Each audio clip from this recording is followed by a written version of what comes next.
galerinha, eu sou a professora Ana Paula e eu criei esse canal pra gente falar sobre química.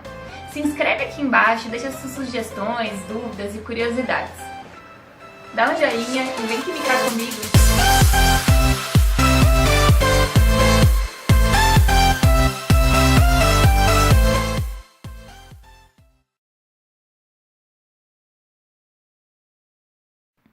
Olá, pessoal! Na aula de hoje continuaremos falando sobre eletroquímica. Na aula passada falamos sobre pilhas, que são aquelas que funcionam transformando energia química em energia elétrica. Hoje vamos falar do oposto das pilhas, que é a eletrólise, que é a transformação da energia elétrica em energia química por meio das reações químicas. Para que ocorra a eletrólise, é necessário uma fonte externa de potencial elétrico, ou seja, uma bateria ou a própria rede elétrica. Então, a eletrólise ela é energia elétrica que produz energia química. Sempre é necessário uma fonte de energia externa, e aí aqui a gente tem energia elétrica. A energia elétrica produzindo energia química. A célula eletroquímica, ela pode ser uma célula galvânica em que ocorre reações de oxirredução espontâneas que produzem corrente elétrica e são chamadas de pilhas. A DDP de uma pilha, a diferença de potencial de uma pilha, é sempre um valor positivo, maior que zero, que caracteriza que a reação é espontânea. Tudo isso nós aprendemos na aula passada. Na aula de hoje vamos falar sobre célula eletrolítica, em que ocorre uma reação de oxirredução não espontânea, que são reações provocadas pela corrente elétrica e que são chamadas de eletrólise. A eletrólise ela tem DDP menor que zero, o que caracteriza que o processo é não espontâneo. A eletrólise ela sempre se inicia com a decomposição, a formação dos íons por meio da ionização ou da dissociação de um composto. Esses íons formados, por eles vão passar corrente elétrica e eles vão gerar novos compostos químicos.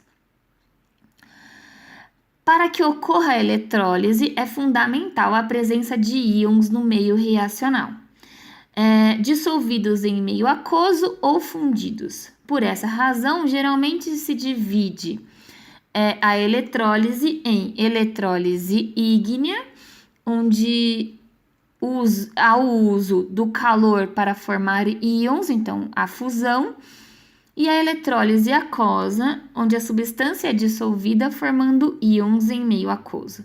Nesses dois casos de eletrólise, os eletrodos eles não participam das reações químicas, então eles permanecem intactos e são chamados de eletrodos inertes. Vamos começar falando sobre a eletrólise ígnea. A eletrólise ígnea ela é um processo eletrolítico, no qual uma substância está fundida, está no estado fundido. A substância, antes de ser eletrolizada, ela é aquecida até que ocorra a fusão, ou seja, até ela atingir o estado líquido, pois só no estado líquido os íons têm livre movimento para chegar nos eletrodos e fazer com que ocorram as reações químicas. Na montagem do processo, o polo positivo, que é o ânodo, ele retira elétron dos ânions fundidos, que tem carga negativa, vão ser atraídos pelo eletrodo positivo, que é o ânodo, então ânions no ânodo, forçando a descarga de seus elétrons, dos elétrons do ânion. Esses elétrons, eles vão chegar no polo negativo, que é o cátodo, onde ocorre a liberação de elétrons no circuito, carregando um dos seus eletrodos, que é a barra metálica, e fazendo com que este eletrodo atraia os íons positivos, que são os cátions. Então, os cátions são atraídos pelo cátodo, os ânions são atraídos pelo ânodo. Um exemplo de eletrólise ígnea é a do cloreto de sódio. Inicialmente, o sal sofre fusão, formando os íons. Na cuba eletrolítica, em que estão presentes os eletrodos, ocorrem as duas semi-reações.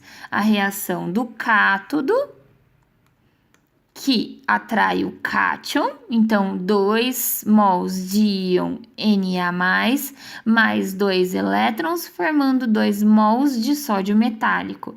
Potencial de redução igual a menos 2,71 volts. No ânodo, que é o polo positivo, ele atrai os ânions, então 2 mols de íon Cl-, formam gás cloro mais 2 mols de elétrons. E o potencial de oxidação é de menos 1,36 volts. É necessário balancear os íons, tá? Então, eu vou multiplicar por 2 a reação de fusão, como eu fiz aqui, como a gente pode demonstrar. Então, multipliquei por 2 a reação de fusão para igualar a quantidade de íons Na+, e Cl-. Ei, curte aí o vídeo! Estou repetindo a reação do eletrodo do cátodo e do ânodo. E aí, na eletrólise ígnea, o sódio, o Na+, que foi produzido pela fusão, ele é necessário para a reação do cátodo. Então, nós podemos eliminar o Na+. Eliminamos o Cl-, porque ele é necessário para a reação do ânodo. Os elétrons envolvidos estão na mesma quantidade, então eles também podem ser eliminados. E aí a reação global final faltou um 2 aqui, 2 mols de cloreto de sódio formam 2 mols de Na, que é o sódio metálico, e 1 mol de gás cloro. Observe que nesse processo não há presença de água, que é caracterizado que a gente não vê a presença dos íons H+, e dos íons OH- no sistema. Essa eletrólise, então, é a eletrólise ígnea, e o potencial, a diferença de potencial obtida nessa eletrólise ígnea, ele é dado pela soma do potencial de redução e do potencial de oxidação, e vai ter o valor de diferença de potencial, que é a DDP, igual a menos 4,07 volts. DDP menor que zero caracteriza o processo de eletrólise. Nesse caso, eletrólise ígnea, porque partiu da fusão para formar os íons. Na eletrólise aquosa, ocorre liberação de íons em solução aquosa a partir de um sal ou de um óxido. Nesse caso, os íons vão sofrer eletrólise, eles podem ser originados dessas substâncias ou da própria autoionização da água. Então, os íons que vão sofrer eletrólise, eles podem ser originados da própria água, por isso participação do H+ ou do OH-, ou do cátion e do ânion, do sal ou do óxido.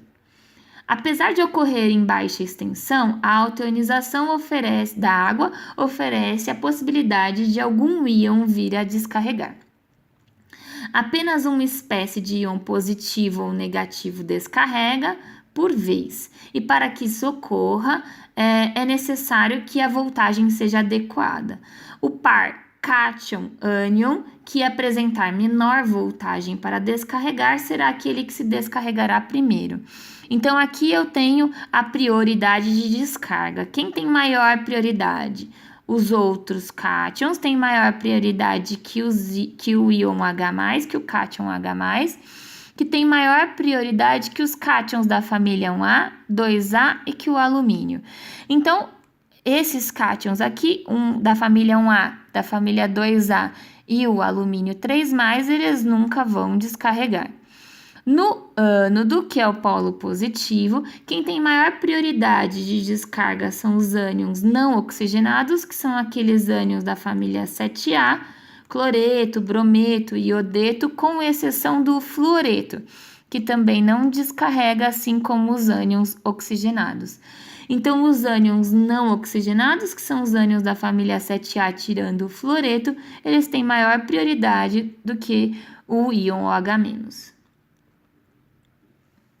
A autoionização da água, então, é dada pela seguinte reação, e aqui a gente tem a reação de descarga do cátion, do H+ no cátodo, e do OH- no ânodo. No caso dos íons H+ ou OH- participarem do processo, tem-se que levar em consideração a autoionização da água e as reações de descarga escolhidas.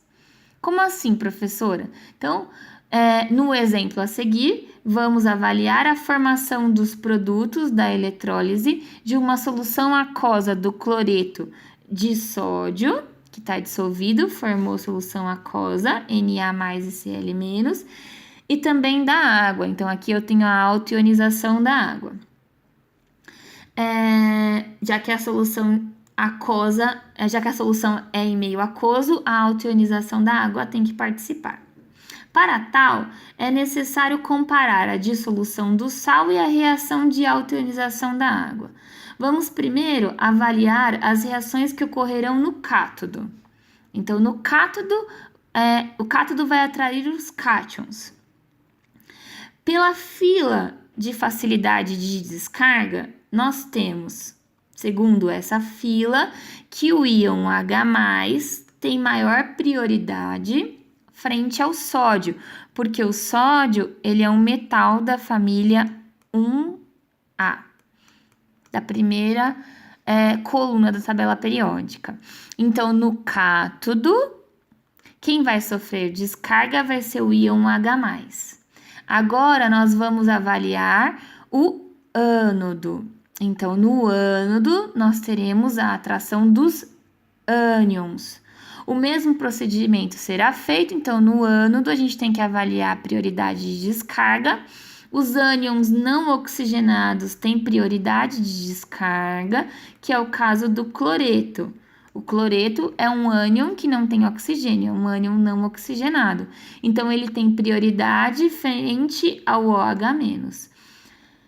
Então, o mesmo procedimento ele vai ser feito comparando o íon cloreto com o íon OH-. Segundo essa fila, o íon cloreto tem maior prioridade de descarga.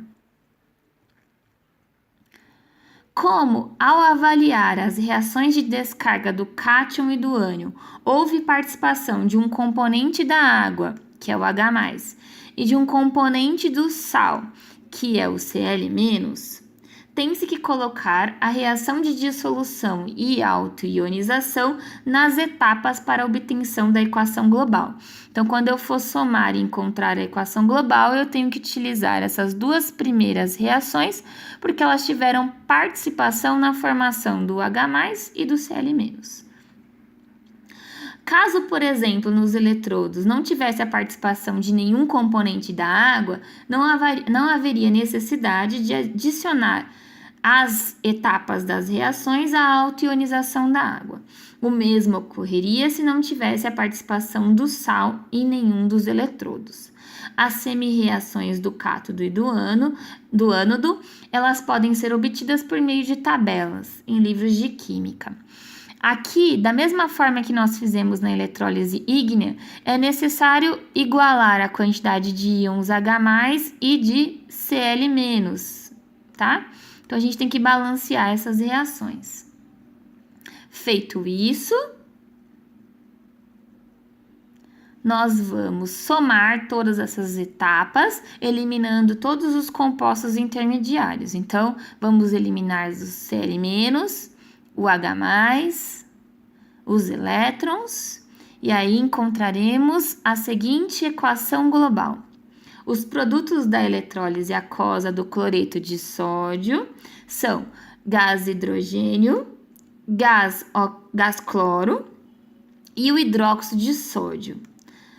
O hidróxido de sódio, ele veio da junção do Na+ com o OH-, produzindo NaOH.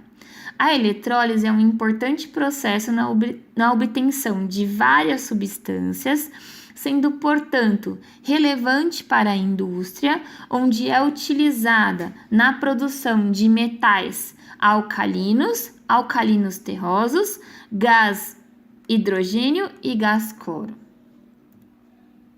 Espero que vocês tenham gostado. Qualquer dúvida, escreve aqui embaixo. Inscrevam-se no meu canal e vem químicar comigo.